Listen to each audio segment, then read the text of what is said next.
Donald Trump wants to force on Ukraine a ceasefire, and European countries are up in arms. How dare you try and force on Ukraine a ceasefire when all that means is a pause that's going to let Putin regroup, rearm, and then attack Ukraine at whatever time he chooses to? How dare you force on Ukraine a ceasefire when Russia is the one who started this war? How dare you force on Ukraine a ceasefire when all that's going to mean is a capitulation and surrender that's going to give Putin more opportunities to attack?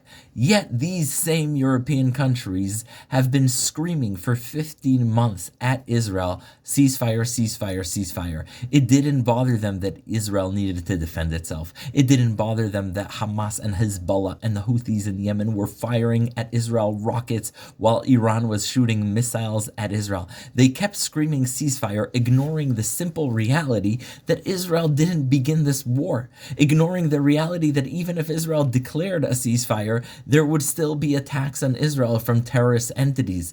And so to Europeans who now feel very stranded and alone and helpless in front of Putin, I say take a moment to reckon with the fact that this is exactly what you've been doing to Israel for the past 15 months. And I agree with you. Terrorism must be defeated. Putin must be defeated. But just the same way Hamas, Hezbollah, and the Iranian regime need to be defeated. You can't scream ceasefire unless it's two-sided. Ceasefire cannot be another word for surrender, for a country to just give it all up. You can't do that. Ceasefire has to be two-sided. For a year and 3 months, you've been screaming at Israel ceasefire, and all you meant was surrender. All you meant was stop defending yourself. And so now's your opportunity, Europe, to say, look, we made a mistake. We told Israel ceasefire, ceasefire, ceasefire, but we shouldn't have done that. We should have stood for Israel's right to defend itself.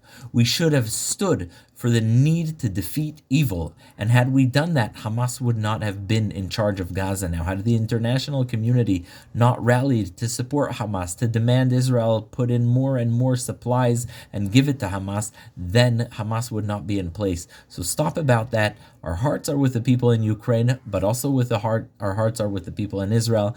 There cannot be a ceasefire that is not two-sided, and evil must be defeated.